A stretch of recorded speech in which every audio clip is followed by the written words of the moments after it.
Hordoftoota Oromiyaanis neetwoork akkam jirtu kun qophii hubannaati.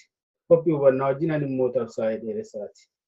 Akkuma hundi keenya quba qabnu haalli poolitikaa Itoophiyaa keessa jiru jijjiirama agarsiisaa waan dhufeef jaarmoliin yookaan hoogganoonni jaarmolii poolitikaa garaagaraa bakka buutonni dhaabolee adda addaa namoonni dhuunfaas gara Itoophiyaatti gara biyyaatti deebi'aa jiru kana guyyaa guyyaatti argaa jirra.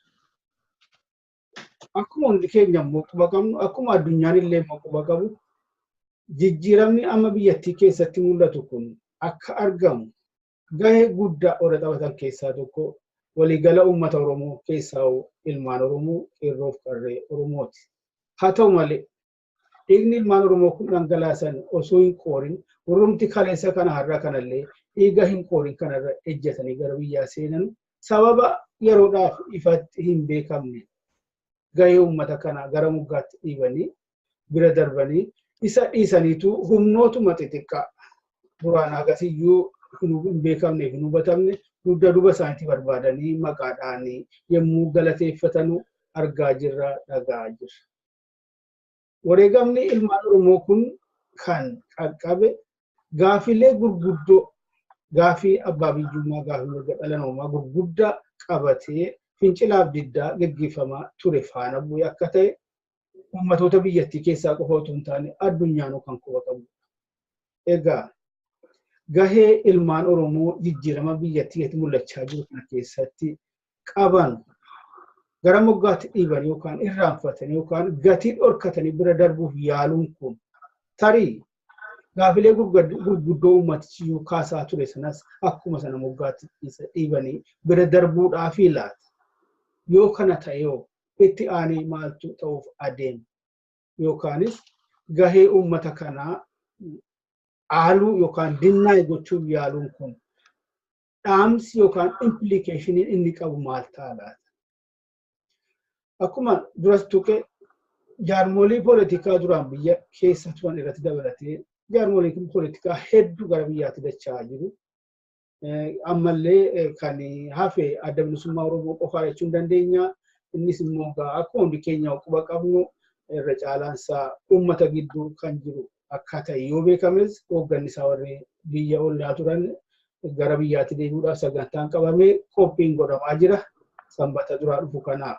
Jaarmoliin poolitikaa kun akeeka yookaan ajandaa isaan qabatan ittiin sosso'aa turanii sosso'aa jiran ilaalcha keessa galchinee fiira yoo qabsiifne eenyutu eenyu wajjin jira eenyutu immoo eenyuun fuuldura jaajjii jira laata. Jaarmoliin tokko keessaa warri Itoophiyummaa dhaadessanuuf waa'ee tokkummaa Itoophiyaa irratti hojjetanu jaarmolii warra maqaa sabaaf sablammootaatiin ijaaraman akka balaaleffachuu darbee dhageenya. Ofii isaaniitis immoo fakkeenyaaf kan akka arbanyochiin boossabaatti amma yeroo gara biyyaatti deebinu akka dhaaba lammiitti yookaan yezeegaa poolitikaa dirijjit taanetu sossoona kan jiru fa'aa himachaatu gara biyyaatti deebi'aa jiru. Haa ta'u malee gaafii sabaaf sablammootaa gara moggaatti dhiibanii yookaan balaaleffachaa dhugumatti rakkina poolitikaa Itoophiyaa kana hiikuun hin danda'amaa laata? Gaafilee kanaaf kanaa wajjin wal qaqqabatan tokko kakkaafnee irratti mari'achuuf keessummaa tokko qabannee dhiyaannee jirra. Keessummaan keenya tarii warra reefuu gara biyyaatti karaa saatalaayitiitiin nu hordofuu jalqabeen malee sagantaa kanaaf haaraa miti. Obbo Kumsaa Buraayyuuti.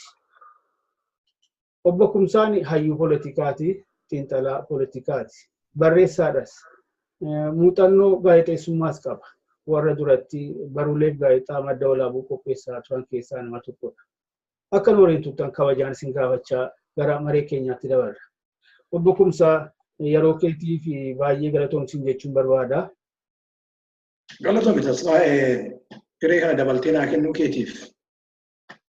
Meegaa ittiin jalqabuuf nama politikaati, hayyuu politikaati waan kana gadi fageenyaan ilaaluu fi hubachuu dandeessaa. Jaarmoliin politikaa amma Itoophiyaa keessa jiran kan immoo sichi dhufanii dabalan itti seenanus dabalatee heddumina akka qaban dubbatama. Garuu guddinni isaanii xiqqeenyi isaanii jabinni isaanii fi laafinni isaanii garagara akka ta'e sin beekama. Haa ta'u malee akka hayyuu politikaa tokkooti. Jaarmolii kana hiriirsootu sin jedhani akkamitti naqxa yookaan immoo hiriira meeqa argita? Hiriira kana keessatti eenyutu eenyu wajjin ijaajjee jira? Eenyutu eenyuun fuuldura ijaajjee jira? Adda bilisummaa Oromoonni torbee dhufu kana sanbata duraa gara biyyaatti adeemuuf jiru. Hiriira hanga yoonaa mul'atu keessaa bakka itti seenuu qabamoo hiriira kan mataasaa yookaan hiriira haaraa uuma jettee eegda. Egaa akkuma tuquuf yaalee ajandaalee isaan akka keessatti qabatanii jiran irratti hundoofnee hiriira qabsiisuu yoo yaalle. Galatoomii Tasfaayee.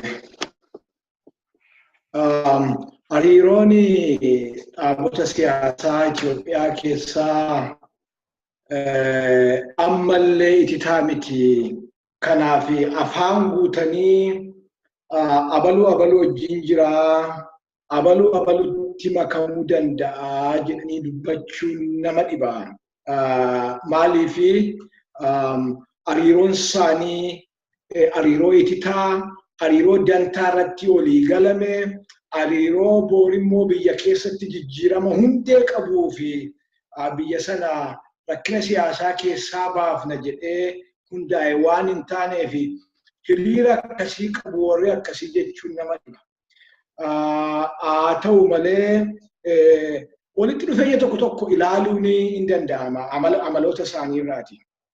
Inumaayyuu mee gara utuu walitti dhufeenya sanaa hin dhaqiin Tasfaayee rakkina Itoophiyaatiif dhibee Itoophiyaan amma dhibee siyaasaa Itoophiyaan keessa seentee jirtuuf rakkinni guddaan iyyuu dhaabonni siyaasaa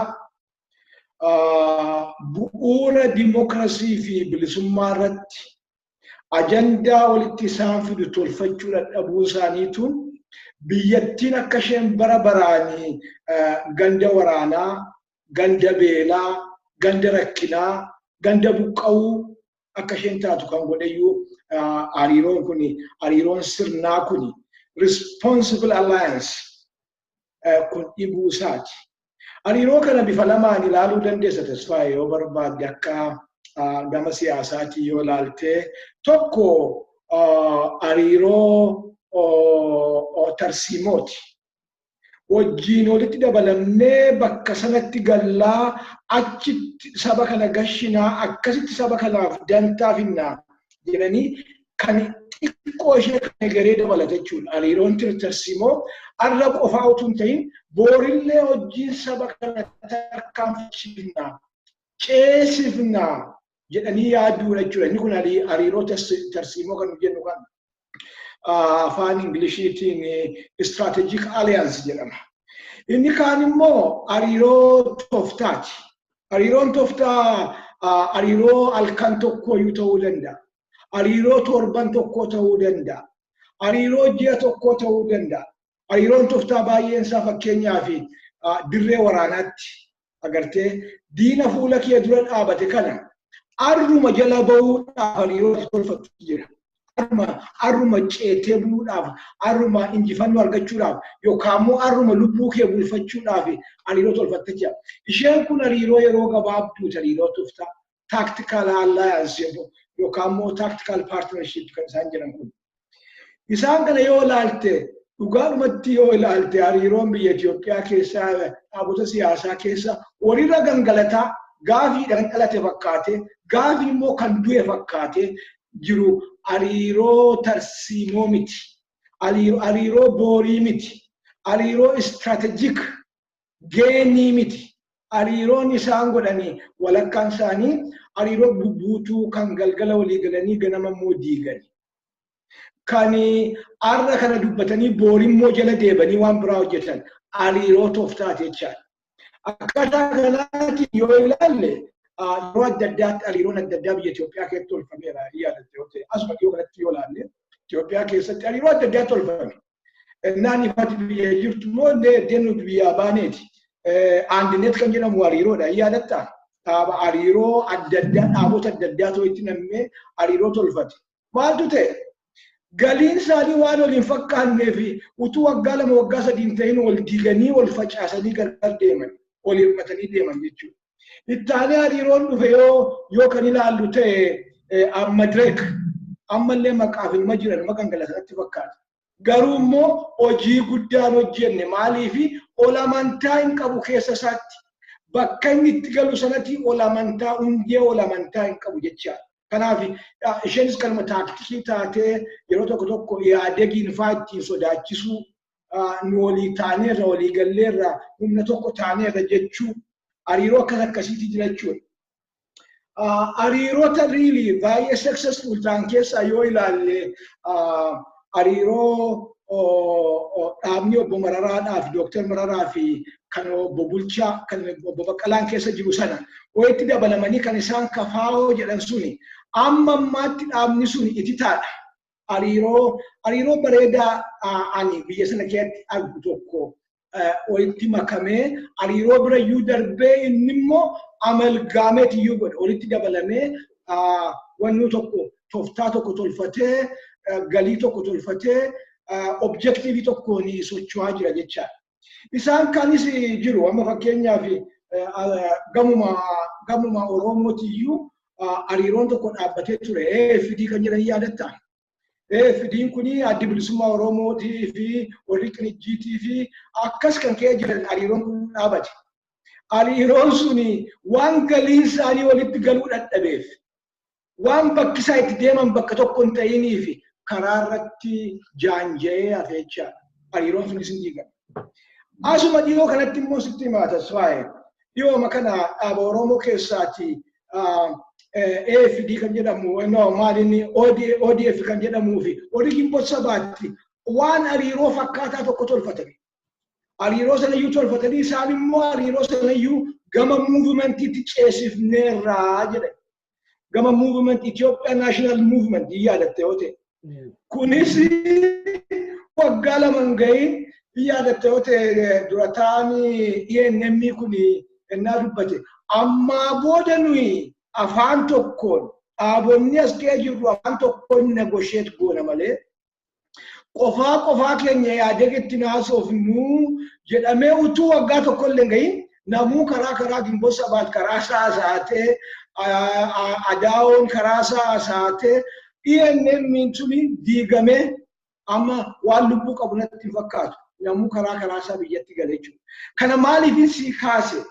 Hariiroon biyya Itoophiyaa keessa jiru hundee galii tarkaanfachiisa saba ceesisuudhaaf utuu hin ta'in taaktikaalii halkan tokko ittiin buluudhaaf yookaan immoo oppoziishinii isaanii caallee mul'anna jechuudhaaf ilaa nuyi beekumsa akkasii qabna kanaaf nama itti qabna jechuudhaaf tolfame malee dhugaadhuma tarsiimoo galii qabsoodhaaf hundee dimokiraasii fi bilisummaa irratti hundaa'e. Isa kana fiduudhaaf hariiroo tolfame. Kanaaf yeroo baay'ee diigama jechuudha. Hariiroon amma xinnoo ishee amma lubbuun keessa jiru jedhee ani yaadu sun tokko immoo hariiroo paafdi jedhamu kana addi bilisummaa Oromoo hoogganuu kan dhaabonni cunqurfamoo keessatti argaman. Kan akka warra Sumaalee, kan akka Sumaalee, warra Sidaamaa, warra Benishangulii fi warra Gambeelaa adda bilisummaa Oromoo dabalatee. Inni kuni ammatti isaa socho'uu argina. Inni iyyuu effectively kan inni hojjetaa jiru akka gama hariiroo istiraatejii jedhu sanatti ce'ee hin jiru. Hin abdii jedhu jirachaadha. Egaa kana ilaallu maalirraa barreechuudha. Hariiroodhuma sana olumaa gala aliyaansii sana yoo ilaallu aliyaansiin ititaan Itoophiyaa keessatti dhaabanne hin jiru waan ta'eef waan guddaatti ilaalamu miti. Haa ta'u malee mallattoo tokkotu mul'ata. Mallattoo tokko kan inni mul'atu maaliin fedhii isaan qabanirraati. Eddee sadiitti gargar baaftee kaa'uu dandeessa tasfaa'e hariiroo amma jiru kana yaadeksiraa hariiroo tarii lubbu qabeessa yaade. Maaliif waggaa 27 dhaabonni arfan sun wajjin hojjetan. Amma waggaa 3 darbee kanatti dhaabni kun humnaanis haa ta'u beekumsaanis dhuunfatamee akka iddoo tokkotti hariiroo tolfatee hojjetaa jira jechuudha. Haa ta'u malee waggaa 2-3 asii kana hariiroo haadha manaa fi abbaa manaa waliin jaallanne fakkaata hariiroon isaanii. Haati manaa fi abbaan manaa waliin jaallanne taswaayira. Ijoollee isaaniif yookaan immoo piroopartii isaanii mana isaaniif jedhanii wajjin jiraatu. Malee jaalalaan wajjin jiraatu jechuudha. Amma hariiroon yaada keessatti mul'atu isa kanatti fakkaata. Kan utuu hin jaallatiin utuu hin jibbiin arra buluuf jedhanii wajjin jiraatan natti fakkaata. Maaliif warri oppidiyoodhaa gama tokkoon iji isaanii fedhii uummata bal'aa Oromoo ilaaluu jalqabeera. Warri immoo baadiyyaa jedhanii fedhii uummata Amaaraa ilaaluu jalqabeera. TPLF fi warri deedeen jedhan warri gara kibbaa jiranii akka duriitti itti fufuu barbaadu. Akka waggaa 27tti itti fufuu barbaadu. Kanaaf isaan keessa iyyuu iddoo lamatti jira, ilaalcha bakka lamaatti jira. Ijoolleen Amaaraa fi ijoolleen Oromoo hariiroo keessatti hariiroo tolfatan. Maalinni shuumanni dhiyoo kana ta'e kana agarsiisa. Hariiroo keessatti hariiroon tolfamuu isaa agarsiisa jechuudha. Dammaqaan fa'aa, Gadduun fa'aa, Obbo Lammaan fa'aa, Dooktar Abiyyi fa'aa hariiroo gama tokkoo qabaachuun isaanii filmaatuma darbee irraa iyyuu mul'ateera jechuudha. Ilaalcha gama tokko manuma tokko keessattuu jiraniyyuu. Ammoo warri Shifarraa Shibbuxee fa'aa warri gama TPLF Debra Maarqos fa'aa ammoo hariiroo ka darbe kan dheengaddaa kan kaleessaa itti fufuu qabu ilaalcha akkasii qabu jechuudha. So yaadeguma effective organization jennu kana keessattuu hariiroo garaagaraati jira jechaadha. Yoo hariiroo nagaafatte jechuudhaaf hin jedhu. Ennaamoo deebinee gama olumaa gala Itoophiyaa dhufnu immoo hariiroo gabaabaadhumatti hariiroo sadii argita. Hariiroon tokko humnoota waa hundumaa kaffalamee wanti hundumtuu bahee kan badu badee Itoophiyaa bakka dheengaddaatti deebisuu barbaadutu jira. Humni kun ammaa fi isaan keessaa humna qabeessa kan fakkaatu Gimboot Sabaattiidha. Gimboot Sabaattiin kun Itoophiyaa durii ishee beekamtuu sana, ishee ol jettuu sana, ishee afaan tokko keessa jiru, ishee aadaan tokko keessa jiru, ishee guddoo sana hariiroo akkasii geggeessa jedhee yaada informali. Isaan jala immoo ambiraan jiru warri akka Samaayyaawii jiru, warri amma kun dheengadda dhaabbate dhaabni Amaaraa ni jira, warri akka Shongoo jedhanii jiru, warri Idaappaa maaloo jedhan biyya kana keessa galan qaban biyya alaa kana kan jiran warri Itoophiyaa durii barbaadan suni hariiroo gamasii keessa jiru jecha. Yaadegiin silaasiif meera. Yaadeg akka yaadegitti iddoo lama jira jennee yaadneerra haa ta'u malee akka tokkotti yoo laalle yaadegiyyuu hariiroo isa dheengaddaa Itoophiyaa dheengaddaatu hin ta'in yaadeg immoo hariiroo isa kaleessaa fi isaarraa barbaada. Itoophiyaa kaleessa Mallas Faarraa jalqabee akka isheen itti bulte garaasaa keessa qabaa, yaada isaa keessa qabaa, arrallee xinnoo ishee warri isaan keessaa ba'anii dhufanii Itoophiyaa irraa kanallee ilaaluu barbaadu. Isaan kun yaadeg jechuudha. Kaan hariiroo cunqurfamaati Tasfaayyaa walumaa galatti. Hariiroon cunqurfamaa kana hariiroo boorii jedheen yaada. Hariiroo booriiti, hariiroo egereeti hariiroon cunqurfamaa. Hariiroon cunqurfamaa kun kan ammallee dimokiraasiin sirnaan biyya kana dhufuu qabdi jedhu. Kan uummanni mirga hiree murteeffannaa isaa ofiisaa murteeffachuu qabu jedhu. Kan immoo namu agartee federalizimii dhugaa kan namni tokko sagalee tokko jedhu. Dimokiraasii dhugaan biyya Itoophiyaa dhufuu qabdi jedhu. hariiroo kuni hariiroo boorii jedhee yaada. Hariiroo kana keessatti humni guddaan humna Oromooti. Kana waakkachuu hin qabnu ammaa booda. Hariiroo cunqurfamaa kan geggeessu humna Oromooti. Humni Oromoo hariiroo cunqurfamaadhaaf adda duree ta'uunsaa beekameera. Keessattuu waggaa lamaan isaanan kana qeerroon Oromoo hariiroon mooraa cunqurfamootaa jijjiirama isa dhugaa kan warra barbaadanii akka inni Oromoodhaan hoogganamu ragaa lafa kaa'eera jechuudha. Isa kana keessatti gaatii isaan kan akkasitti ilaaluu dandeenya jechuudha. Oolmaa gara Itoophiyaan naa ilaalle hariiroo dheengaddaa, hariiroo kaleessaa fi har'aa paartilii fi hariiroo boorii. Hariiroo kana keessa warri hoogganan jiru. Isaan kana akkasii underlaayinii gootuun barbaada. Hariiroo dheengaddaa keessa illiitii Amaaraatiin hoogganaa. Hariiroo kaleessaa keessa immoo illiitii Tigreetii hoogganaa ture. Hariiroo boorii keessa garuu kan nu irraa waakkachuu hin qabne hariiroo cunqurfamaa kan hoogganuuf jiru uummata Oromooti, saba Oromooti, dargaggoo Oromooti jecha. Hariiroo kana akka itti ilaaluu dandeenya. Gama tokko tokkotti immoo yoo gaaffii qabaatetti ce'uu dandeenya. Jeneraalii garuu hariiroon biyya sanaa kana fakkaata jedhee yaada. Egaati baay'ee gadi fageessitee qottee babbaabistee iyyuu keessee kun immoo naanuu ilaalchaaf yaadaan duraanii qabadhe tokko akka gara na jijjiirsuu ga'e waan hundumaafuu garuu waa lamarratti jaarmolii lamarratti rakkoo hanga tokko qaban hiriirsuu irratti yookaan as kaa'umu achi kaa'usa irratti tokko dhaabbata dimokiraasummaa uummata Oromooti. Sana sababni koo lama waan inni itti na rakkisu sababa lama. Tokkoffaa isumaati tuqxe ihaadigi akka gam tokkoon akka agoobara ihaadigitti beekamu gam tokkoon immoo isa keetti immoo akka dhaaba saba mataa isaa danda'e immoo bakka bu'u. Amma Oromoo opiidiyoon Oromoon bakka bu'u jedha. Waa Tigree inni kan dawbii uummatoota xixiqqaa garaagaraa inni kan Amaaraa uummata Amaaraa. Sun akkanatti yoo ilaalte dhaabota mataa isaa danda'an fakkaata.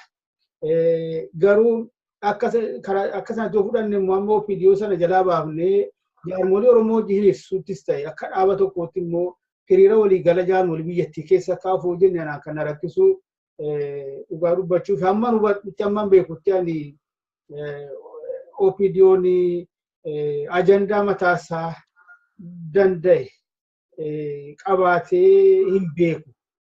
Ajandaa uummata Oromootiif baafatee lafa keewwate maaliif akka hunduu quba qabutti dhaaba kana dhaaba gara biraatu dhaabee dhaabni sun immoo akeeka mataa isaatiin dhaabbate dhaaba kana. Sagantaa ihaadig akeeka ihaadig ajandaa ihaadig kan hinaafoo ta'e innis immoo saba gara adda addaa ilaalaa akka maqaan dhaabichaa himutti akeeka Oromoodhaaf lafa kaa'ame kun jechuun nama rakkisa. Kanaafaniyyuu opiidiyoo hiriirsuu irratti rakkoo qaba. Inni kaan ofee koorratti atillee dhaaboliitti ta'an keessaa akka tokkotti keessee kun dhugaadha waan shakkiisu miti.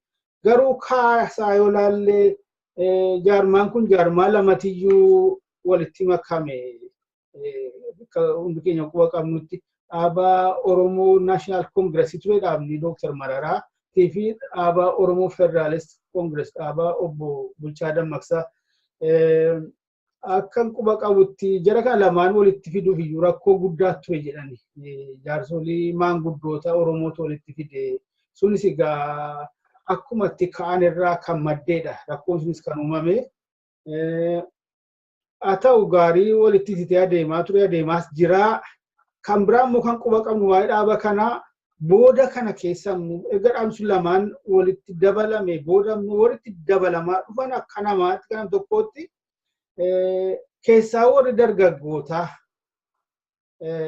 kan waan adda bilisummaa Oromoo qaban yookaan sadarkaa miseensummaa yookaan sadarkaa deeggarsaatti adda bilisummaa Oromoo wajjin walitti hidhannaa kan qaban irra caalaa immoo sagaleen dhaabaa gara biyyaa keessa irraa fagaachaa waan adeemeef callinneen teenyu waatoo gochuu qabnaadhaan kan gara dhaaba kanaatti dhufan.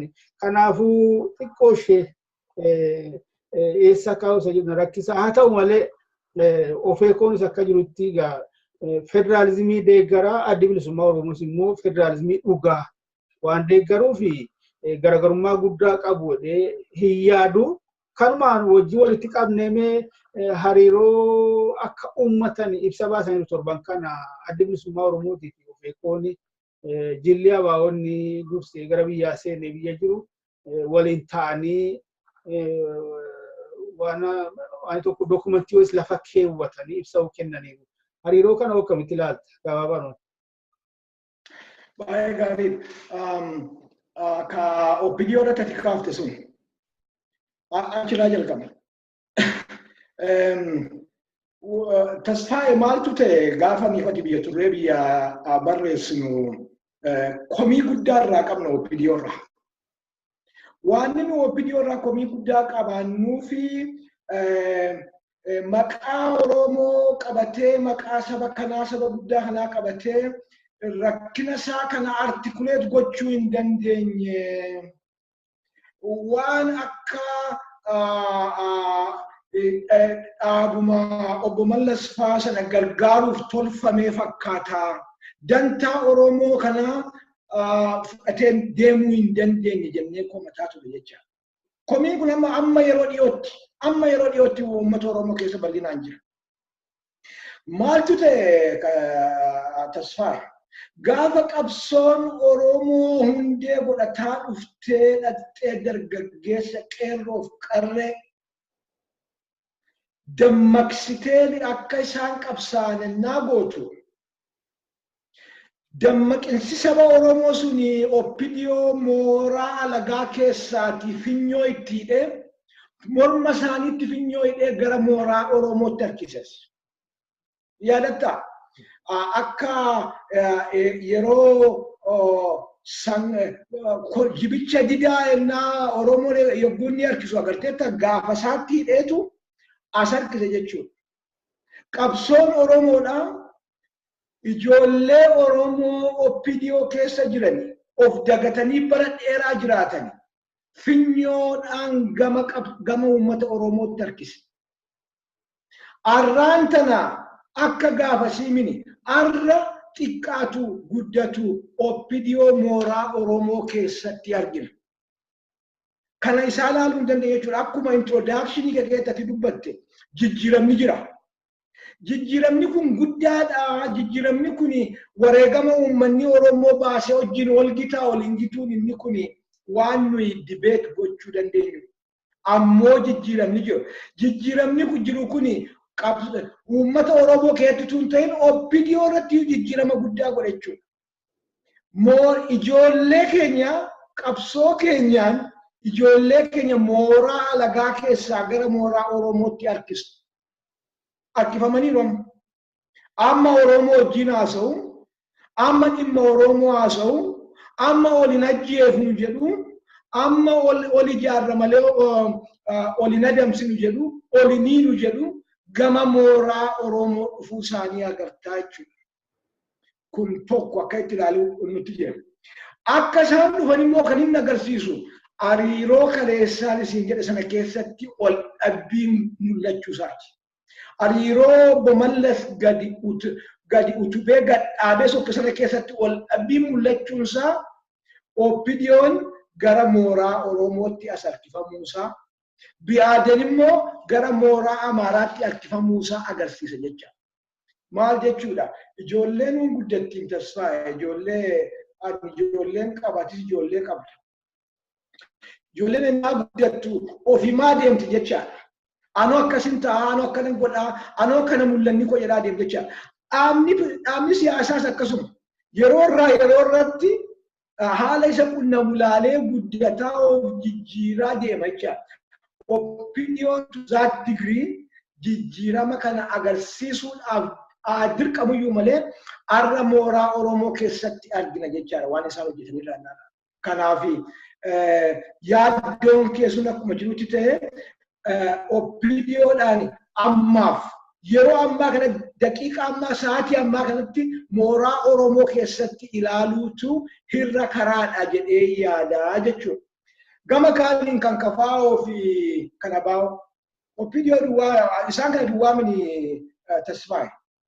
Oppiidiyoo keessa kan jiru hundumtuu keessaayyuu humni dargaggeessaa yoo dhugaa kan dubbannu ta'e humni dargaggeessaa oppiidiyoo keessa jiru irra guddaan ilaalcha adda bilisummaa Oromoo kan qabudha.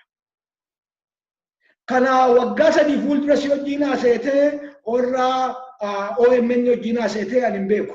Yeroo sanatti abaarsa ture wanti kun. Ani akka irra guddaan dargaggoota oppiidiyoo keessa jiran ilaalcha adda bilisummaa Oromoo akka isaan qaban hin beeknachaa. Rakkinni nuyi qabaachaa turre oppiidiyoo mataarra orri ta'ani ilaalchi bilisummaa kun akka inni gadi hin buune, ilaalchi dimokiraasii dhugaa kun akka inni gadi hin buune kan godhee hudhee hambise orra mataarra ta'an jechuudha. Orri jala jiran hundi isaanii baay'een isaanii yaadatte yoo ta'e tasfaa'e hiriyoota qofa hiriyoota kee fayyadu. Baay'een isaanii warra nu wajjin gullallee ture quba qabaa.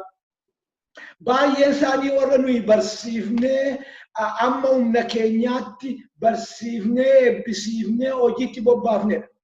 Maaliif biyya keenya keessa akkuma kana dura siin jedhe kan nama employ godhu kan nama qaxaru kan hojii namaa kennu dhibbatti akka 70 waliin mootummaadha. Oppiidiyoon mootummaadha. Biyya rakkataa sana keessatti namni kan nyaatu ennaa dhabu deemee dhaqee isaanitti gale malee ilaalcha isaanii sana hundeedhaan lubbuudhaan qalbiidhaan fudhatee miti. Kana hin beekne namoota baay'ee achi keessa jira gaafa nuyi biyya turrellee kan harka nurra qaban kan yeroo adda addaatti ennaa diinni nu ajjeesuudhaaf nu hidhuudhaaf deemu dursanii nutti himani. Kan kana maaf baaftan kanan baasinaa jedhanii nutti himani. Ijoollee hedduu ture jechuudha. Ara nageenya isaanii maqaa isaanii hin kaafu. Garuu ilmaan Oromoo ta'uu isaanii hin dagannu jedhee kan inni haasaa ture. Ara waggaa na fudhameera. Kanaaf tokko kana jechuudha. Kaan immoo kanatti dubbatti. Kafaa'oo keessa fakkeenyaaf kan jiru. Kafaa'oo keessa kan jiran irra guddaan isaanii ijoollee adda bilisummaa Oromooti. Kan mooraa Oromoo keessatti dhadhaban jechuudha. Sirnichi Obbo Mallas Zeenaawii gadhaabe suni abaawoodhaan waan diinomseef. Ilmaan Oromoo bakka dhaqaninnaa dhaban qabsaa'onni Oromoo kaan gama oppiidiyootti seenan, kaan immoo gama kafaa'ootti seenan. Garuu mataa isaanii keessa, qalbii isaanii keessa, yaada isaanii keessa adda bilisummaa Oromoo jechuudha. Waan ati amma kana agartu kun isa gaafati isaan keessa gattaa'ee jira jechuudha. Kanaaf kadinani yeroo baay'ee jedhu interestiin Oromoo tokko nu godhaa inni jedhu kanaaf. Inni agartee Oromoon fedhu kafaa'oo keessaa jiraatu. Fedhummoo amma immoo oppiidiyoo keessa yoo jiraatu. Abaa'oo keessaa jiraatu. Adaa'oo keessaa jiraatu. Amma dantaa Oromoo hiree murteeffannaa Oromoo mirga Oromoo amma kabajetti dantaan keenya tokko jechuudha. Arra waan diinni wallaale kana gaatasfaa. Lammaffaa diinni kuni yoo gowwoobe malee ati oppiidiyoodhaa, ati abaa'oodhaa, ati kafaa'oodhaa, ati maaloodha jedhee ilmaan Oromoo gargar baasuu hin danda'u. Hoogganichi isaa irra keessa ati yoo balleesse hoogganuma sanatti buqqaa deema malee nuyi ilmaan Oromoo dhaabota abbaa fedhee keessa iyyuu jiru. Kan hubannoota qaban, conscious kan ta'an dhimma Oromoodhaaf bu'aa buusu jennee yaannachaa. Kanaafuu anaan nan ajaa'ibne ennaa kafaa'oonii fi adda bilisummaa Oromoo hariiroo tolfatan. Obbo Mararaa faarra, Obbo Baqqalaa faarra treasury guddaan jiraachuun isaa hin beeksisa. Maaliif humni jalaa dhufaan kafaa'oo keessa jiru humni guddaan humna bilisummaa deeggarudha. Humna hiree murteeffannaa deeggarudha. Humnammoo mirga Oromoon isaaf malu biyyattii Itoophiyaa keessatti qabaachuu qaba jedhudha. Kun immoo ilaalcha adda bilisummaa Oromooti. Adda bilisummaa Oromoo jechuun quba qabaadhu yaada kana. Yaada mo'aa uummata Oromoo mo'e. Yaada uummata Oromoo gad deebisee mo'e. Adda bilisummaa jechuun yaada mo'aa kanadha. Yaadni kun immoo adda bilisummaa Oromoo keessaa jiraatu, fedhummoo dhaabota kan biraa keessaa jiraatu, kun mirga Oromoodhaaf bu'aa waan ta'eef waan nama yaaddessu qabu jechuudha. Kafaa'oonii fi abaa'oon waan yoo dhuunfaa namoota dhuunfaa yoo ta'e malee waanni gargar isaan baasaadhaa hin jiru. Kan isaanii yoo jabaatan yoo iyyuu jabaatan kan isaanii tactically miti. Yoo jabaatan istiraatejikidha kan isaanii. Istiraatejikii birayyuu darbee amalgaameeshinii ta'uu danda'a. Walitti dabalamuu, walitti baquu ta'uu danda'a. Agartee sadarkaa qabachuudha. Tacticaliin gara istiraatejii gama amalgaameeshinii achi deema jechuudha. Kana gochuu hin danda'u isaan kun maaliif sabni isaan qaban tokko, biyyi isaan qaban tokko, konstitusensii tokko falmuu garaagartummaa xiqqoo ishee taaktikii irratti qaban sana xinnoo ishee riganii gashanii jennaan waan salphaadha jechuudha. Isaan kaanillee isaan halamaa utuu ta'in isaan kaanillee waan ol fakkaataa hordofuu isaati jira. Amma yeroo dhiyoo kanatti yoon hin dogoggore ta'e waan ani argu warri akka Adaawoo fa'aa dhaabonni xixiqqaan dhiyoo galanii gama OPDOtti waan cillaaf qatan fakkaatu. OPDO gargaaruun qofti karaadha jedhanii waan jedhan fakkaatu. Kunuu yaada gaarii. Agartee waanni tokkittiin nu Oromoodhaaf gochuu dandeenyu tasfaa'e. Eddee 15 dhaabannee humna isaa hiruu dhaabuu nuti jira. Hiramnee mo'uu hin dandeenye. Tokko taanee iyyuu diinni nu fuuldura jiru diina salphaa miti. Karaan nu fuuldura jiru karaa waggaa 150 quba qabaadha. Gabrummaa waggaa 150 nu keessatti ijaarame. Sana buqqisuun hojii guddoo. Kanaaf humnoonni Oromoo kuni agartee eddee jajjabaa 2-3 as deebanii deemaa dhufuun uummata Oromoof injifannoodha. Abbootiin gadaa, maanguddoonni gurguddoon, illiitonni akka isaan kana godhani dhiibbaa gurguddaa irratti gochuu isaati jira. Guyyaa hundumaayyuu dhiibbaa irratti gochuu isaati jira. Maaliif yoo tokkoomne mirga keenya dhuunfanna. Dhimmi kun egaa dhimma baay'ee guddaa, dhimma baay'ee bal'aadha yoo gabaabsine malee qabxii keenya itti dabarraa haala nama gaddisiisu Obbo Kumsaa ati ilaalaa turte koomeensi dhaga'amaa jira. Wanni sababni isaa sadarkaa kanatti ifatti nuuf galaa hin jiru. Garuu akkuma waan foormaatiin iyyuu baay'ee fi foormiin guutameetti warri biyya alaatii galan kun warri aktiivistii jedhaman kun bakka buutonni jaarmolii poolotikaas yommuu matatti ba'anii dubbatanu wareegama ilmaan Oromoo kaffalaa turanii gara moggaatti dhiibuu yaalaa jiru. Akkuma eenyummoo beeku sochiin sadarkaa addunyaatti illee ilaalcha addunyaallee miidiyaalee addunyaallee dhaabolee mirga dhala namummaa addunyaallee hawate sochii waggaa 9 darbatu addaan hin citini ilmaan Oromoo geggeessaa turanii. Warri nama gaddisiisu tokko 2016 fakkaata jaarmoliin tokkummaa Itoophiyaa irratti hojjetan kun kan jalatti gurmaa'anii dhaabni biyyiin Itoophiyaa jedhamu tokko Waashingtanitti wal gahii geggeessee nam tokko achi irratti barreeffama dhiyeessa. Jaarmolii uummata Oromoos bakka bu'antu keessa jira warra odeeffutu keessa turanii isaanii ilaalaa dubbatan fakkaata. Waan sabaaf sablammoonni warri kaanii uummata Oromoo wajjin hiriiruu didanii ta'anii ilaalanii beektuu jedhe. Gaafa fincila isa waggaa 3-4 tuufee geggeeffamaa ture sana. Sababa uummanni Oromoo qubee addaatti godhate waan ta'eef ammayyuu uummanni kun fincilaaf diddaa geggeessaa jiru kana keessatti hariiroo kan tumsa sabaaf sablammoota warra kaanii barbaada yoo ta'e qubee sana gatee gara qubee sabaattas deebi'uu qaba. Jedhee egaa as keessatti ifatti waan arginu tokko sablammoonni gara biraa keessaa sabni namichi kun bakka bu'ee dubbatu kun uummata Oromoo wajjin hiriiraallee akka hin jirre. Uummanni Oromoo mootummaa kana kophaasaa fees godhee akka jiru, kophaasaa irratti ka'e akka jirudha. Haa ta'u boodarraa gartuu tokko hawateera. Keessaa erga Ihaadigis jijjiiramoo agarsiisuu jalqabee keessaa OPDOonii fi dhaabni warra Amaaraa tumsa agarsiisuu jalqaban gara dargaggoota Amaaraatii gara kibbaa kana keessaa saba Guraageefaa kakaaseera. Garuu ifatti humni guddaan jijjiirama guddaa kana fide akka uummata Oromoo ta'e keessaa dargaggoota Oromoo akka ta'e beekamaadha. Egaa haati ilmaan lamaan waaltallee uffata gaddaa ofirraan fuune. Oduu kun ta'ee jiruuti jarri kun bileena jaajjanii maayikiraafoonii qabatanii waa'ee wareegama uummata Oromoo achi balleessaniitiyyuu humnoota xixiqqaa jalqaba kana waan dhaga'e namticha Yaareed Xibabuu jedhamurraati. Nama kana yemmuullee isteejitti dhiyeessanuuni hangafa Polotikaa dhiyeessaniin.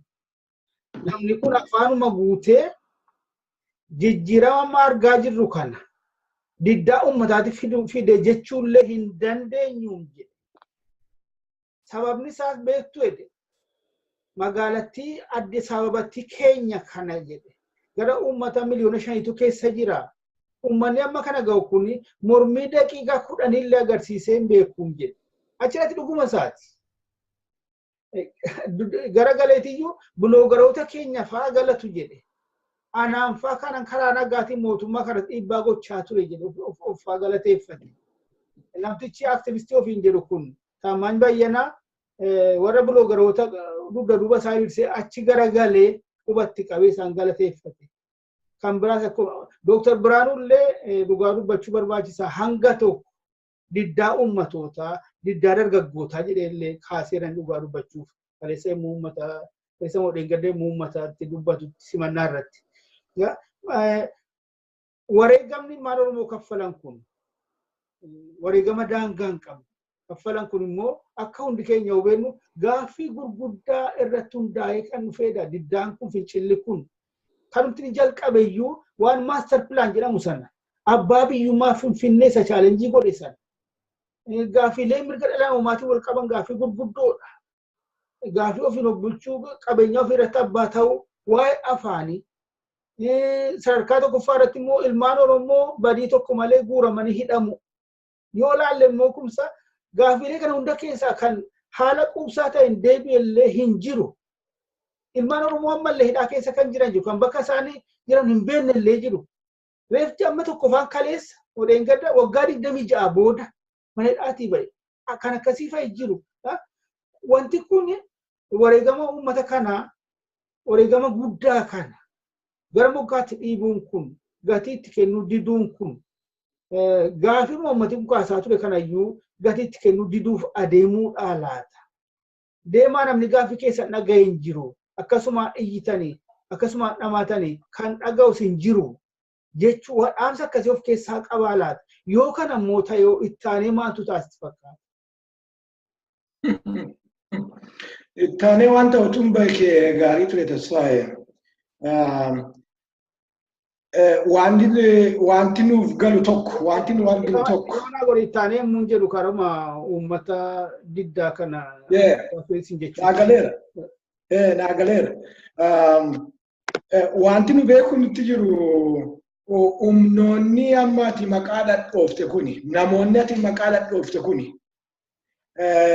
humnoota isaan kam oolan dirama kaa'e keessaa humnoota isaan kam keessaa madden jettee yaaduu hin dandeessu. Taammaanyi waan dhokataa miti. Kana durayyuu yeroo 2 yeroo 3 dubbateera. Itoophiyaadhaan fudhatta yoo ta'e ol fidnayyuudhaa jedheera. Yeroo tokko inni talaalle qaalle immoo maal kan jedhe isa miti. Yeroo adda addaatti warri biloogarii ati jettu kunis waanuma wal fakkaataa godhanii jechaadha. Maal inni hundeen isaa jennee yoo ilaalle gaaffii Oromoo irraati sodaa ammas hin jenne qabu. Mirga Oromoo irraati yaaddoo ammas hin jenne qabu. Rakkina kana irra guddaa isaa walakkaa isaa mataa isaanii keessatti tolfatan. Imagine the problem. Oromoo yoo aangoo fudhate kana nu godhaa. Oromoo yoo aangoo fudhate kana dhabnaa. Oromoo yoo aangoo fudhate dantaa keenya nutti irrataa jedhanii baay'ee isaanii mataa keessaa qabu turan. Amma dhiyoo kana yoo Oromoon biyya fudhate biyyatuyyuu caccabaa qeeniin diigamtii jedhe. But galagalchoo isaati dhugaa ta'e. Gaafa ilmaan Oromoo isaanuma yaadatti nu jennu kana keessaa yoo tasfaaye. Gaafa ilmaan Oromoo aangootti ol dhufani namni xiqqaatu wajjin haasa'uudhaaf hiree argate. Beekamallee jijjiiramni bu'uuraan dhufne. Beekamallee mirgi Oromoo dhibbatti hin kabajamne. Beekamallee dimokiraasiin hin dhumne. Beekamallee namni filmaata godhee agartee bakka bu'oota isaa hin filanne. Haa ta'uyyuu malee aadaa siyaasaa Itoophiyaa keessatti kan hin beekamne oliin ta'anii haasa'u gurra oliif kennu kottu ol seeni masaraatti ol seeni masaraan kun kan keenya qofaa miti kan keetilleedha kottu nu wajjin ol taa'e akka itti fiilii gootu nutti dubbadhu jechuun kanallee kan isaan agarsiise ijoollee Oromooti. Orra isaan biyya diiguu sanyiin isaanii biyya diiguuf tolfame orra isaan jedhan jecha.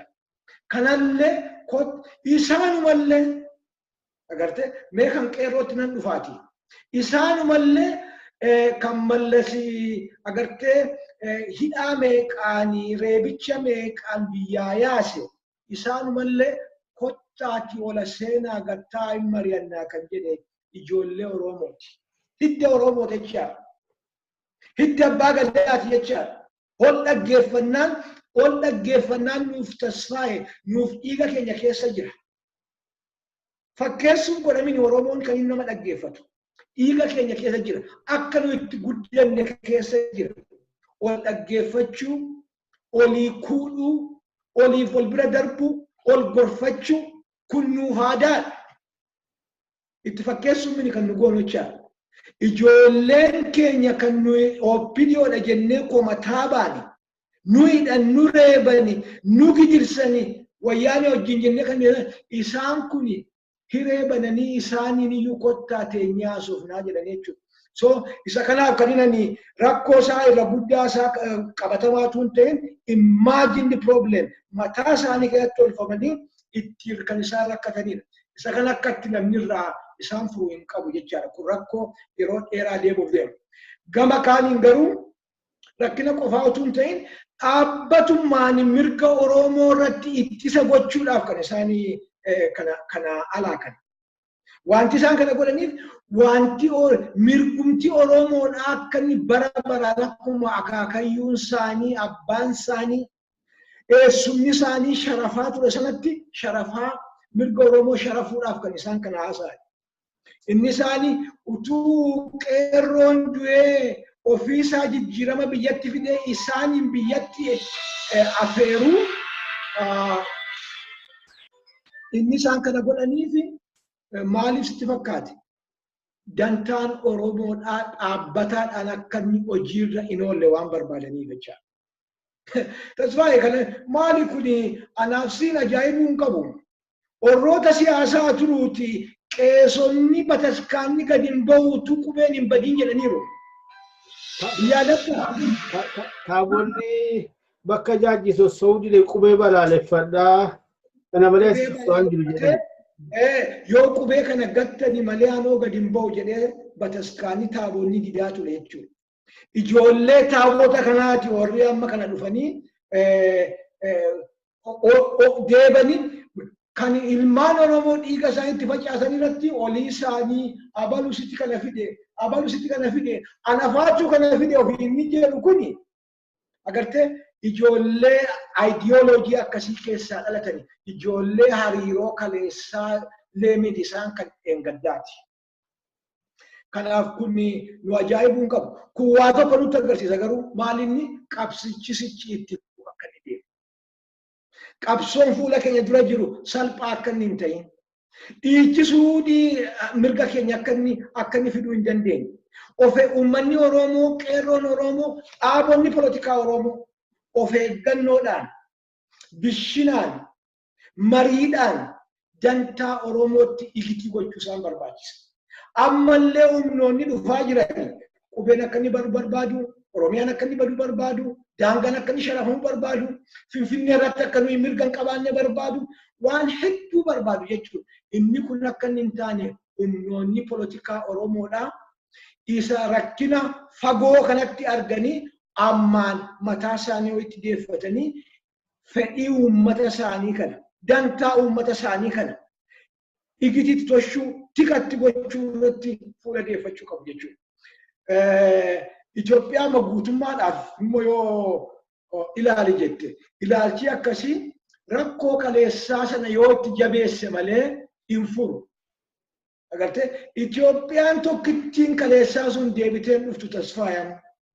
Itoophiyaan afaan tokkittii qabdu, Itoophiyaan amantii tokkittii qabdu, Itoophiyaan aadaa tokkittii qabdu suni hin jirtu.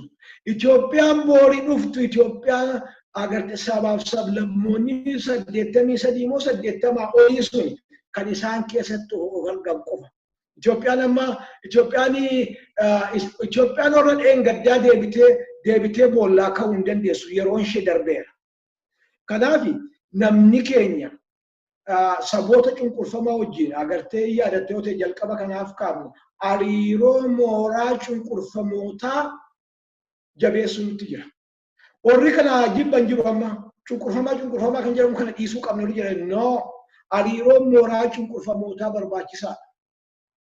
Hariiroo kana jabeessuun baay'ee barbaachisaadha jechuudha. Kan dantaan isaanii nu fakkaatu garan qabu. Kan akka keenya bara dheeraa dhiitaman garan qaban. Kan mirga dhaban garan qaban. Isaan kana waa'ila qabsoo keenyaa godhannee deemuu nutti bara. Isaan immoo gamanaa keessaa immoo warroota liberaal ta'an ilaalcha qajeelaa warra qaban mirga dhala namaa warra kabajuu danda'an isaan sana baay'ifataa deemuu nutti jira. Lakkuma kana gooneen akkuma kana godhaa deemnuuni warroonni nu malee jedhan kuni warroonni aadaa keenya afaan keenya amantii keenya malee jedhan kuni achi moggaatti afaa deemochaa.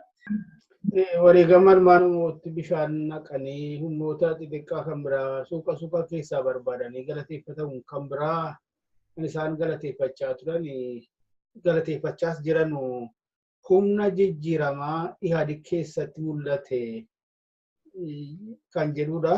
Kun dhugaadhuma gaasuma gartuu lamma gartuu Abiyyi gartuu Daggoodhaan kanaadha gadduu jedhan kana.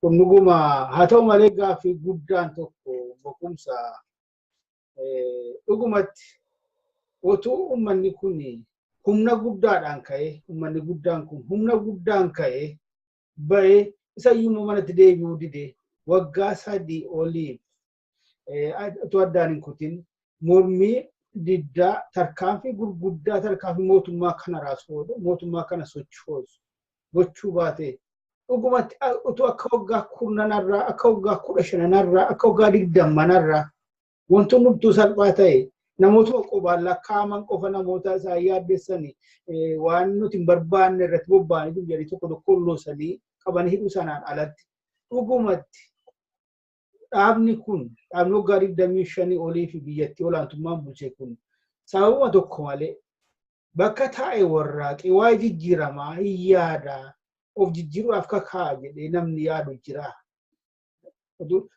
Akka biyyi nagaadha akkuma jirti fuudhaan alatti. Kana gaafii guddaan hundumtuu kan beeku.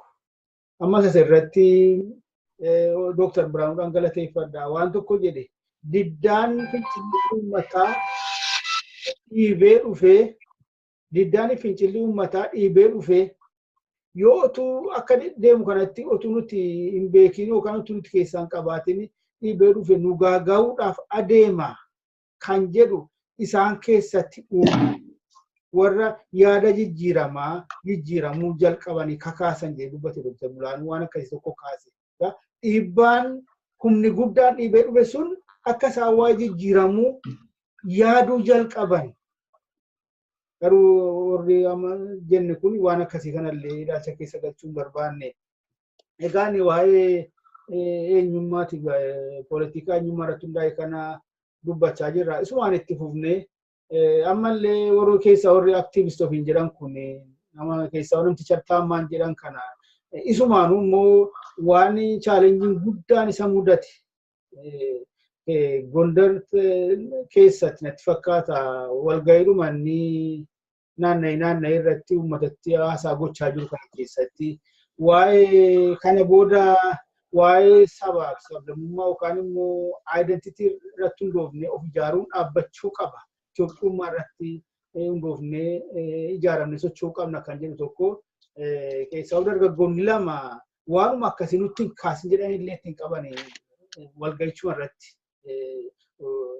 ifumatti itti himanii dursa amaarummaa keenya Itoophiyaa sin jaallanna garuu amaarummaa keenya kanaan ijaaramuu feena waan akkasii nutti hin jedhamne.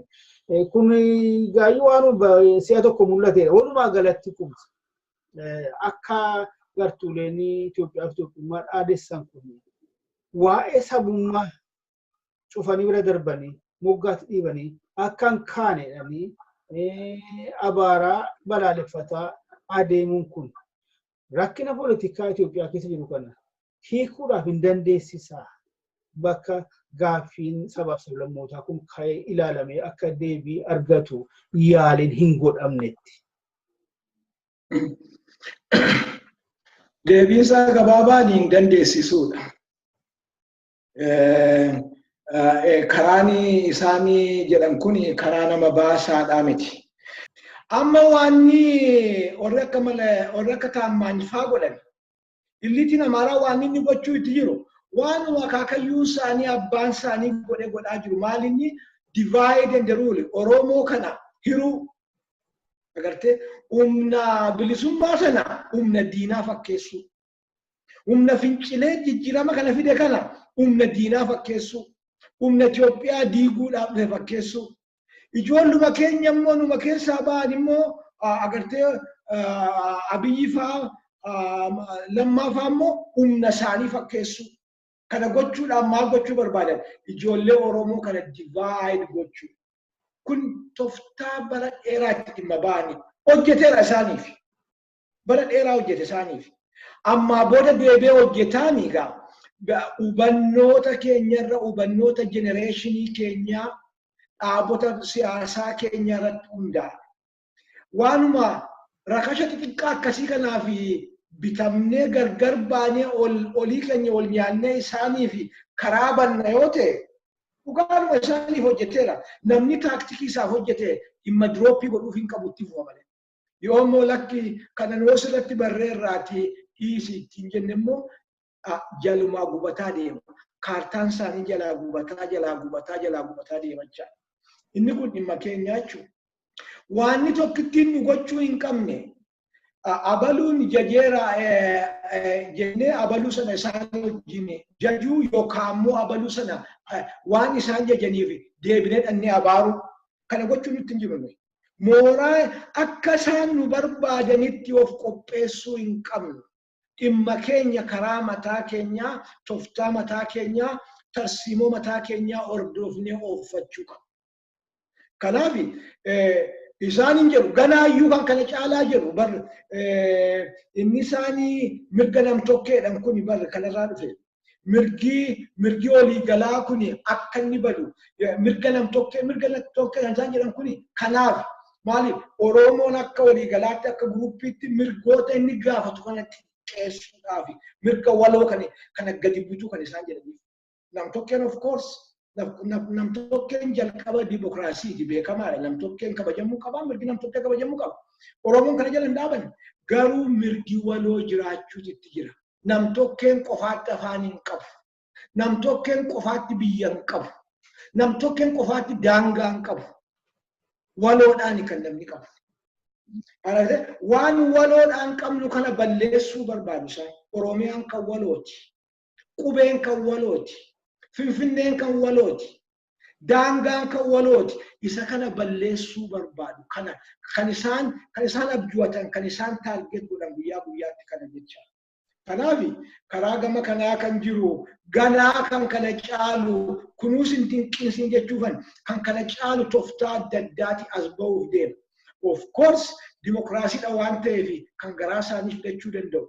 Dhimmichi kan keenya ofii keenya tooftaa ittiin irra aannu akkaataa nu itti ijaaramnu effectiveness dhimma keenya kan hojii keenya gamaagamnee kan keenya hojjechuu nutti jira malee isaan kun guyyaa guyyaatti filetaa oolchaa dimokiraasiin hin jira.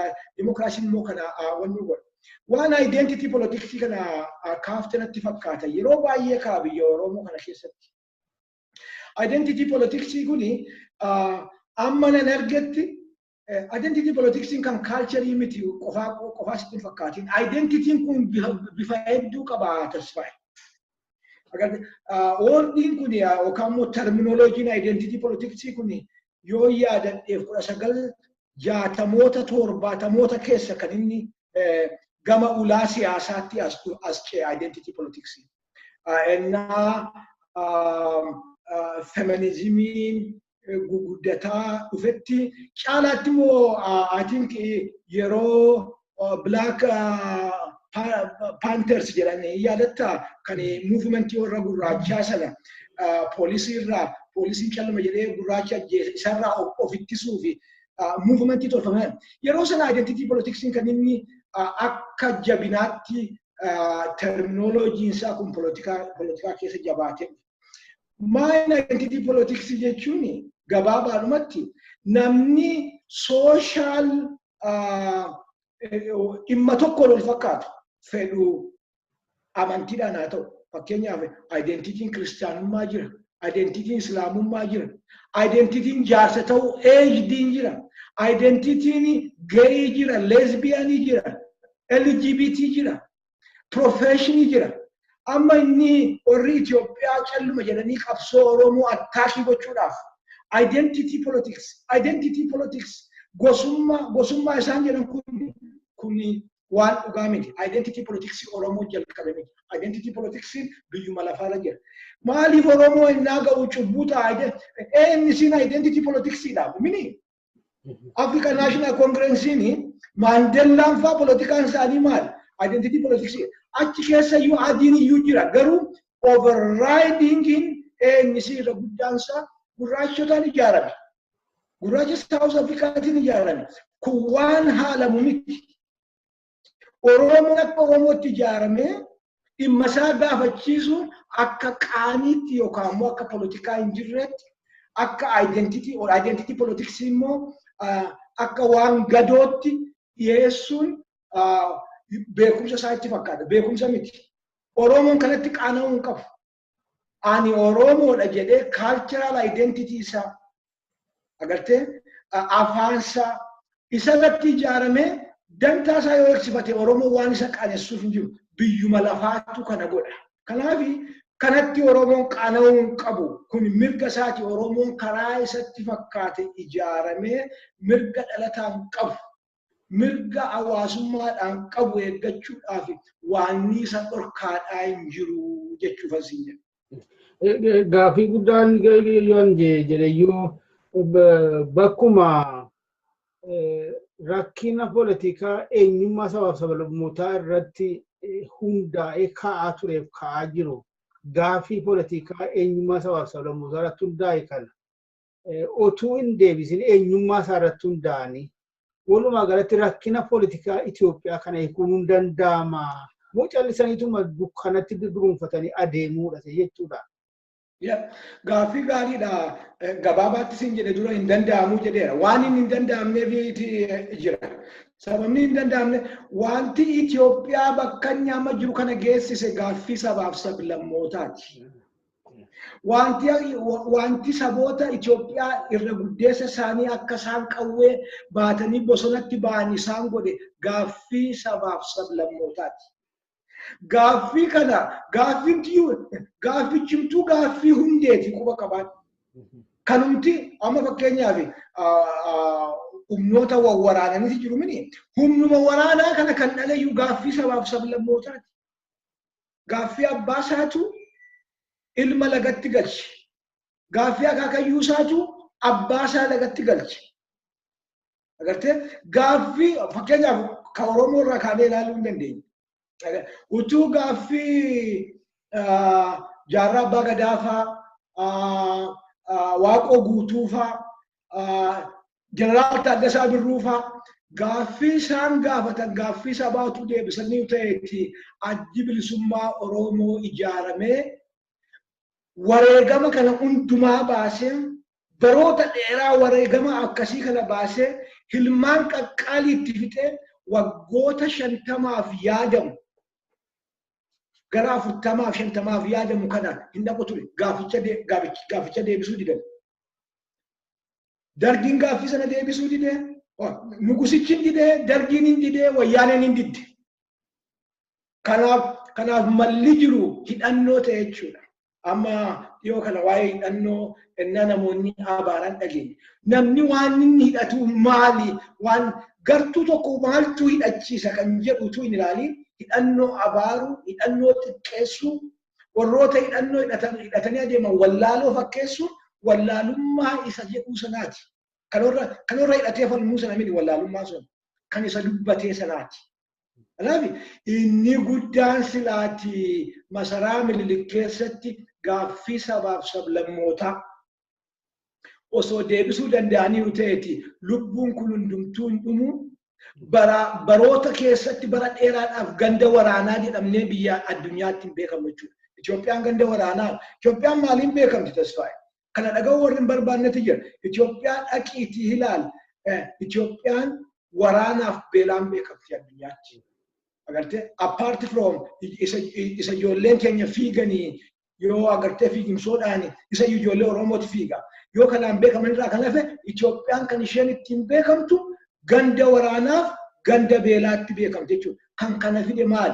Gaaffii sabaaf sablammootaa gattaanii deebisuun dadhabameenaan. Amma yeroo ammaa kana keessatti illee egaa gatiin kun hundumtuu kaffalame. Egaa wareegamni kun hundumtuu kenname. Ammallee deebanii warra abjuutuuti jira jechuudha namoonni amma isinitti dubbatu kan. Isaaniinuu kan hidhaadhaa hiike bari qabsoo Oromooti. Gartee Iskindiriin maalti hidhaadhaa hiike? Muuvimentii Oromooti. Eenyu Tamasgen Dassaalenyi maalti hidhaadhaa hiike? Biloogersi inni eebbisaa oolu kun muuvimentii Oromooti. Agartee faannoonii fi zarmaan egaa muuvimentiin Oromoo hudduu duuba deebi'uu hin danda'u egaa jedhameeti kan isaan jooyinii godhan. Jooyinii gochuu isaaniif iyyuu kabajaa qabnaaf. Baga jooyinii godhan. Garuu akka qabsichi hudduu duuba hin deemne waan baraniif jooyinii godhan jechuudha. Kanaaf hundee isa jijjiirama fide xiqqeessaa isa abaaraa jijjiirama kan biraa fiduu hin dandeessu. Agartee yoo biyyi kun beela keessaa baatu jenne, yoo biyyi kun gara nagaatti haa dhuftu jenne, yoo dimokiraasiin biyya kanaa dhuftu jenne, gaaffiin sabaaf sablammootaa karaa haqa ta'een deebuun barbaachisaadha. Isa kana gochuudhaaf immoo humnoonni polotikaa amma jiranii fi orroonni biyyattii hoogganaa jiranii dirqama addaa qofaatti qabu. Kana dagachuun qaban yeroo hundumaa. Rakkinni guddaan kan maddu dhuunfataniitu akkuma dhimma xiqqoo tokkotti akkuma jechi ishee gosa kan identity jedhan sana qofatti fudhachuudhaan kana wajjin maaltu walitti hidhatee jira yookaan immoo garaagarummaan kun eenyummaan kun eenyummaa afaanii qofa akka ta'e eenyummaa seenaa akka ta'e qofatti fudhachuudha rakkoon guddaan sana wajjin walitti hidhatee maaltu jira laata? Identitiin psychological makeup qaba, social makeup qaba. Sana irratti hundaa'eetu fedhiin garaagarummaa fedhiis immoo jira. Fedhii isaati akka fedhii isaatti guutamuudha feesisa. Nagaa waaraa walii galtee waaraa dhufuu yoo barbaachise. Deemee isa Profeesar Asmar waggaa 20 dura hojii irratti jedhe tokko nutti fida. Integration after differentiation jedhe.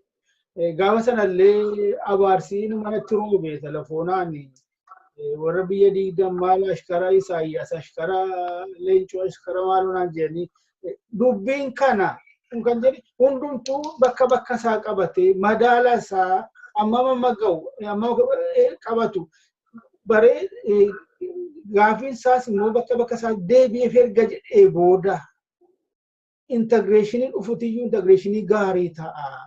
Walta'iinsa tokkummaa sana booda dhufutiyyuu walta'iinsa gaarii ta'a. Waan inni amma kana isaan yaaddessuuf hin beekamu kana fudhachuu didu kana kan rakkinni biyyattii keessaas fala waaraa kan arganne kan taasisu ammas kanumatiyyuu barbaachisa jechaadha. Yeroo nurkaa dhiibaa jira gara qabxii keessa dhumaatti haa deemnu.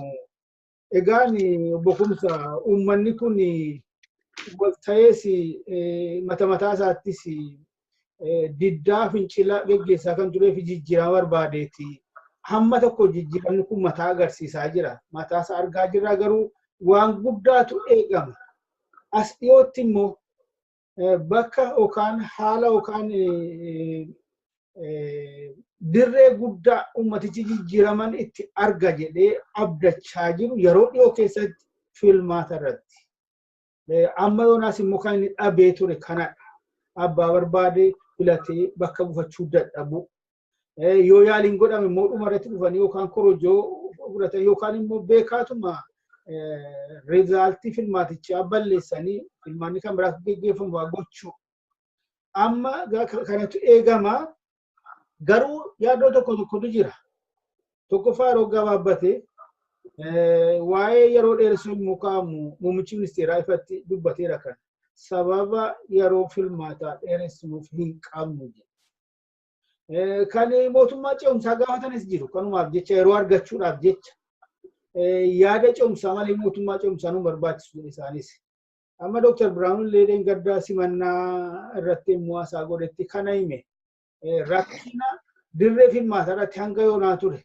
Komishinaa koree filmaata geggeessu. Seera filmaatichaa, heera biyyattiiyyuu. Kana keessatti jijjiiramni tokkoon barbaachisa. Garuu yeroon isaa hanga gabe fakkaata. Akka jirutti yoo itti adeemame tokko kan amma filmaanni jaarmoliin polotikaa qaban. Akka jirutti isuma lafa jiru sanaan itti adeemuu. Yoommoo yeroon jiraate silaa akka qophii godhamu jijjiirama barbaachisaa godhame akka keessatti hirmaatan isaanis jijjiiramni akka taasifamudha.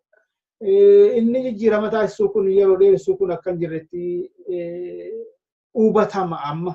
Mee ati mataan kee dhaaba polotikaa tokko fudhattee biyyatti galta yoo ta'e dhugaa dhaaba tokko taatee biyyatti galta jijjiirama kana keessatti hirmaachuudhaaf akka adda bilisummaa Oromoo fa'aa amma qabsoo uummataaniyyuu biyyatti deebi'ee uummata gidduu seenne itti fufa. Warra deebi'an kanaaf. Yeroon nan ga'uu qophii gochuu hin danda'u haalli duraan tures immoo nan hirmaachisuu homaa yoo hirmaadhes wayittiin ba'uu inni kun naa darbu. Isattaan ulee gaajettamoo gara baay'ee ba'otteetu keessa seentee taphatta. Maal goota? Inni kun akkuma dhuunfaatti na yaaddeessa tasfaa'e maal inni iyyaa hoyyee kana booda maaltu ta'a kan jedhu na yaaddeessa. Namni biyyatti galuun barbaachisaadha. Humnoonni polotikaa karaa nagaadhaan ilaalcha isaanii uummata isaaniitti dhiyeessuudhaaf hiree argachuun barbaachisaadha. Garuu inni kun attamitti ta'a inni jedhu immoo deebisee sitti mul'isa jechuudha. Eenyu akka ta'e hin beeku dheengaddaa Araggaawii Bareetii haa ta'u warra oppositionii keessaa gaaffii gaafata. Ani confused ta'ee gaafata. What is next? Wanni itti aanaadhaa maali jedhee gaafata. Ani namichi suni burjaaja'uunsaa nan dinqine. Maaliif ta'uu mayyuutu itti jira.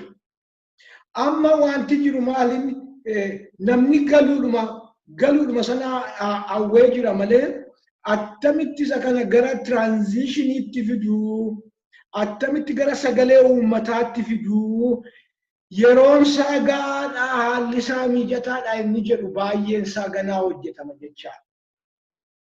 Hundumti isaa halkan tokkotti haa hojjetamu jechuu koo miti. Ji'oota sadanii farfan darbe kana keessattis hojjetamee dhumuu qabu jechuu koo miti. Waanni tokkittiin ani Biraanuu wajjin akka yaadaatti Dr. Biraanuu wajjin walii galumaanii dhugaadha institutioniin jiraachuu itti jiru. Tasfaa'ee filmaata afiree gaafa banu biyya jiruyyuu mallasee filmaata godhaa ture mitiire. Baajanni ni ramadamaa namni wannuu ta'aa kaan ni hidhamaa yeroo filmaataa sana kaan immoo korojoo fudhatama ta'aanuma ture bar waggaa shanan kana garuu filmaata tun ta'een inni suni itti fakkeessaa jedhama. Kan Mararaan fa'aa Dr. Mararaan fa'aa himataa turan dhageessee itti fakkaata. korojoo galabbate izzaata sarraqe maal kan isaan jedhin jiru amma waan akkasii kana hambisuudhaaf sa jalqabaa maal gochuun nutti jira jennee yaaduu nutti jira isa kana kan hambisu tokko agartee dhaabbattoonni institution kana hojjetan hojii keenya jedhanii hojjetan dhaabbachuu qabu jechaadha. Lammaffaa immoo sirnicha irratti namni trustii qabaachuu qaba. Namni amantii sirnicha irraa qabaachuu qaba. Bar komishinii dhaabuu qofaa miti. Komishinii sanarraa amantii qabaachuu sitti jira. Amantii attamitti qabaannaa inni jedhu suni dhufaa jechuudha. Amantii ati qabaattu yoo keessa jiraattedha. Yoo ofii kee keessaa qoodatti fudhattedha. Siigoonee irraa akkas jedhanii yoo calluudhanii waraqata fidanitti fudhanii hin amantochaa hin amansiisu. Kanaaf humnoonni gurguddoon biyyatti galan kuni institutionii nu jennu kana keessaa qooda fudhachuu qaban. Qooda fudhachuu qabu tun ta'e critical kan ta'e roolii taphachuu qaban. Akka isaan itti amanan gochuu qaban. Akka isaan hin dallananii akka isaan gara qawwee hin abjuwanne gochuu isaa itti jira. Kun sagalee uummataati. Uummanni nu hin filanne yookaan immoo uummanni nu filannee jedhanii siistemii sanarratti akka isaan amantii gatan gochuu danda'u nutti jira. Isa kanaaf jiinisa galgaadhaa inni jedhu gaaffii guddaadha. Filmaanni Afrikaa keessatti kan inni yaadadhu biyyuma tokko killa manatti fakkaata kan filmaata hin qabne biyya 56 meeqa keessaa tasfaaye. Hundumtuu filmaata qabu. Kan hin himatamne hin jiru. Biyya tokko biyya 8 fuulli dimokiraasii ta'eera. Kaan hundumtuu filmaata irratti himatamaa jira jechaadha. Filmaata gochuun dimokiraasii fidu. Filmaata gooneerra jettee dhuma dhattee lallabuun dimokiraasii fidu. Kanaaf dura wantoota filmaata sanaaf barbaachisan guuttachuun nutti jira. Humnoonni biyyatti galan kuni isa jalqabaa ofii isaanii ijaaramanii jabaatanii mootummaan akka inni institutionii kana dhaabu dhiibbaa irratti gochuu danda'uu qabu.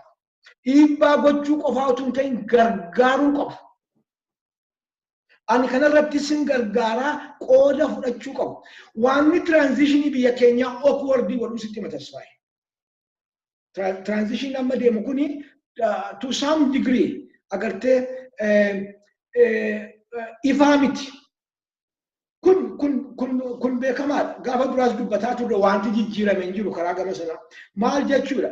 Transition mootummaadhuma kanatti aangoorra jira, mootummaadhuma kanatti filmaata fidaa, mootummaadhuma kanatti abboomaa, mootummaadhuma kanatti ajajaa kana godhachuudha. Foromiin yoo sichi dhaabate malee foromiin oppositioniin dhaqee mootummaa wajjin haasa'ee akka alternative governmentiitti oppositioniin irratti akkas goona yoo akkasin gootan ta'e hin fudhannu inni jedhu foromiin sun hin tolfamne amma ammaatti hin tolfamu. Hawwiin koo fi abdiin koo maali? Foromiin sun hin tolfama jedhee yaada. Egaa full transitional period hin qabaanne prime ministerichi transitioning hin jiru jedhee nutti meera. Transitioning qofaa yuutuun ta'in power sharing illee hin jiru kan jedhu jechuudha. Maal jechuudha? Waanni oppositioniidhaaf dhugaadhumatti laatamu hin jiru jecha. Oppositioniidhaani kottuu qaama mootummaa ta'eeti amma gaafa filmaataatti kana nurraa qooddadhuuti akka itti deemna kan jedhamu wanti laatamuuf hin jiru. Wambariin laatamuuf hin jiru, aangoon laatamuuf hin jiru, dirqamni laatamuuf hin jiru jecha. Kun to some degree maal godhachaa ifaa miti waanni deemaa jiru kun ifaa miti jechuudha. Akkina itti kadhu sirriidha, akka ati itti kadhu sirriidha. Kanti nama yuuxinnoo shama nama itti aktivistoota jettu kana maaloo kana kanti walitti nama naqaa jiruyyuu kun clear ta'uu dhabuu isaati. Clarity barbaachisaa. Pilaanii irratti clarity qabaachuun barbaachisaa. Kuniin suuta hojjetama jennee yaadna. Ani kuniin dhufa jedhee yaada. Dooktar Abiyyi kana mataadhaati mala tokko qabaachuu qaba jedhee yaada. Akkaataa kun itti hojiirra oolu. Filmaanni ji'a 9 keessatti hin danda'ama yaada jedhu ciisee yaadee hin mul'atu. Walakkaa sadii fakkeenyaaf fudhadhu. Dhaabni major political party dhaabni akka adda bilisummaa Oromoo reefuyyuu biyyatti gala. achuun hoogganni saalee biyyatti gara. Sichi dhaqee mootummaa wajjin gattaayaasa. Dhimmoota baay'ee irratti poolisii baay'ee irratti institutional issue irratti waan baay'ee irratti ganaa gattaayaasa uf deema. Jiini sagalammaa mitasfaayi baay'ee gabaabdu. Olii masaanii keessa iyyuu dhaabonni baay'een walitti dabalamaa jiru. Ji'a sagal keessatti kan hundumaa fixatu? No, natti hin fakkaatu. Practically miti.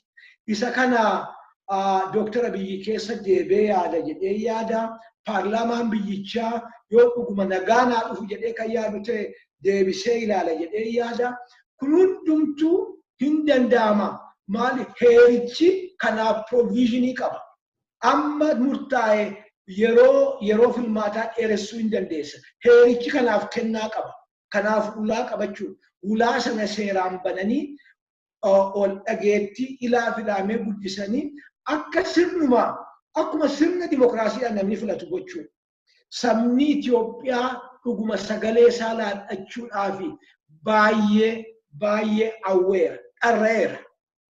Takkaa laadhatee hin beeku. Dharra'ee jira. Hoogganni tokko, jabinni hooggana tokko kan Prime Ministerii tokkos ta'e kan opposition isaan kaanii kan inni irratti hundaa'u dhugaa dubbachuudhaaf sabichi biyya sanaa karaa haqaa akka inni sagalee isaa laadhatu dandeessisuu irratti. Kana hin godhu jennee abdan agartee sabni Oromoo keessumatti qaruuraan suni irra guddaan isaa guutuudha jedhee fudhachuu qaba yeroo ammaa kanatti. Hirruutuun ta'in guutuudha jedhee fudhachuu itti jira. Ammatti poozitiivii ta'uu nutti jiran. Akka sabaattis akka dhalootaattis gaafatamni guddaan saba Oromoo yeroo ammaa kanarratti dhaloota ammaa kanarratti kufee jira. Isa kanammoo namni hundumtuu wal gargaaree keessa ba'uudhaaf tattaafachuu qaba jedhee yaada. Dubbisa utuma mi'aawu qadaadanii maraganii achi kaa'uu jedhan ta'a fakkaata Kumsaa. Wanni kun yoo dhaabne malee waan nuti waa'ee filmaataa jala bultii filmaataa kun qofti mataan isaatu keessaa immoo saba guddaa akka uummata Oromootiif dhimma guddaa waan ta'eef maaliif kan saba kana hin qabanne kan sagalee saba kanaa hin arganne sadarkaa kamittuu nammoo adadee waan hin yaannee fi naannoon Oromoo kun Oromiyaan kun naannoo kamiin caalaa dirree falamii guddaa akka ta'u waan yaadamuu fi dhugaatiiwwan barbaachisaa ta'e sisirrachuun qaqqajeeluu akka qabu ifumatti mul'ata. Yeroo baay'ee waan urkaa dhiibee fi asumarratti dhaabna yeroo keetii fi baay'ee galatoomii tarii gaammoo jijjiiramni kun reefuu jalqabe itti fufaa haala ilaalleetiin moolitti deebina ta'a. Yeroo keetiif baay'ee galatoomii ulfaadhuun jiraadhuun siin jedha. Baay'ee gaa'ee tasfaa'e waa tokko jedheetanii si fixa ulfaadhu. Sabni keenya yeroo ammaa kana dhaabasaa adda bilisummaa Oromoo simachuudhaaf qophii guddaa godhaa jiraachuusaa hubanna. Isa kana uummanni keenya of eeggannoo guddaadhaan waan barbaade waan bara dheeraa gatiitti baase kana of eeggannoo guddaadhaan akka inni hojiirra oolfatu dhaammachuun barbaachisaadha jedhee yaada. Nagaadhaan, tasgabbiidhaan, ol hubannoodhaan dargaggeessisaa beekaansaa hooggana isaa innaa fudhatu dhugaadha. Uummanni Oromoo hooggana isaa fudhachuudhaaf hawwii guddaa qaba. Baay'ee hawwii guddaa argitama sooshaal miidiyaa irraas. Miidiyaadhuma biyya Itoophiyaa irraayyuu ani karaa gama kanaan miidiyaa Itoophiyaa iyyuu hanga tokko OBN isaa ta'anii isaan kaan galateeffachuun barbaada. Fedhii agarsiisaniiru waan opposition dhiyeessuudhaaf garuu namni keenya sabni keenya dargaggeessi keenya of eeggannoo gochuun ol eeggannoo gochuun oliif eeggannoo gochuun barbaachisaadha. Yeroon akkasii kun yeroo kritikaaliidha. Akkuma jijjiirama kana kanaa'uu jiru jijjiirama kana kan jibbu jiru achuunsaa beekamutti jira. Namoota kan biraa namoota yaada biraa qabanillee namoota wanti kun hin gammachiifnellee obsa godhatanii bira darbuun barbaachisaadha. waanni barbaachisu kaayyoo sana bakkaan ga'uudha malee namoota dhuunfaa wajjin atakaaroo seenuu miti. Kanaaf dargaggeessi keenya jabaatee ol kabajee namoota kabajee umuriidhaan saalaan ol kabajee guyyaa sana guyyaa seenaa gochuun barbaachisaadha. ያኔ ከመቶ ዓመት በፊት በአፄዎቹ ግፍ ቢለያዩም ዛሬ ተገናኝተው ተመስገን ያሉ ይመስላል። በረዱ ሰኝቶ ከም ጅርታ ምንድን ነጋ ጅርታ ፈያኬቲ ምን አልከኝ? ዮሐንስ ሚኒሊክ ቴድሮስ ስላሴ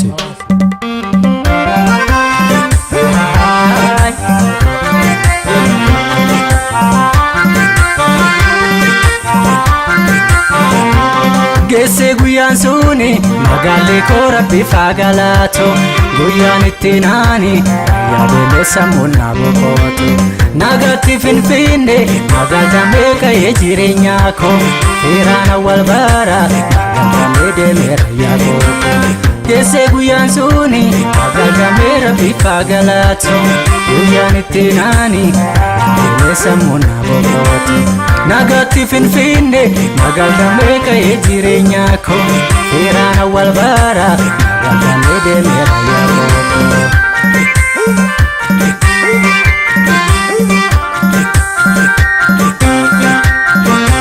Ayasbari hunda sanyitante silenya deplechonni abati sandal galal bianchin tarbo litayikish mataraya gobo akam selesh mindin malatesh naygermኝ ቋንቋ መርሳተሽ ቢቢየን ጃኒ ሱፋፋንኩ በኔም ደርሷል አብሽሯል ግራ ገብተኝ ሳስብ ጾመት ከነ ዘሬው ቀብልሙት ማን ሊነግረኝ ከጽሄን እውነት እንኳን መታሃሪ በኔ ሞት መስሏቸው ነው ይህን ሲያደርጉት ሊያጠፉን በውሸት ማንነት ቢዘገይም ባዜዎቹ ጉያ ቀን ወጣልን ኦሮሞን ራያ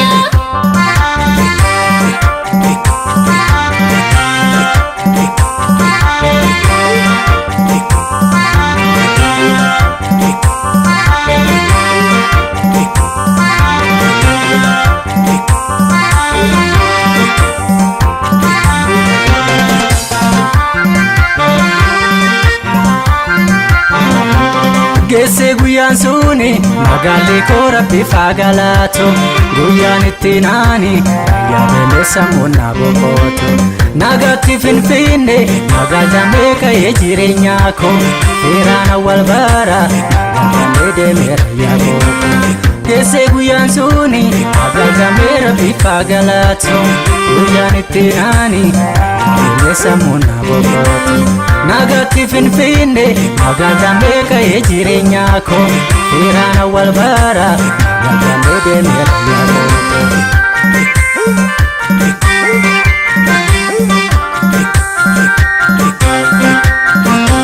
ሁሉም አውቆ ይጨፈር በይፋ ይዜምልሽ ነው ተዋል ይታፋ በባዳ ቀስት አይናችን ቢጠፋ ያይም ቦታ ግን ፍጹም አይጠፋ ሁሉም አውቆ ይከበር ድንበሯ ይዘፈንልሽ ፍሪ ገረፌራ ትእዛዝ ወጋድ በዱራ ቢፈረድም ኩኖ መስጊራ ያኔ ድሮ በግርማያቶችን ሲበረታ አድርገ በዘራችን በስር ክንዱ ለማጥፋት ኮሽነ ሲፈራረቅ ምድረም ባገነነ ዘይደው ነው ቅጠል ያራገፉት ክንዱ ሳይደርቅ ወቅትን ያሳለፉት ወርካው ታየ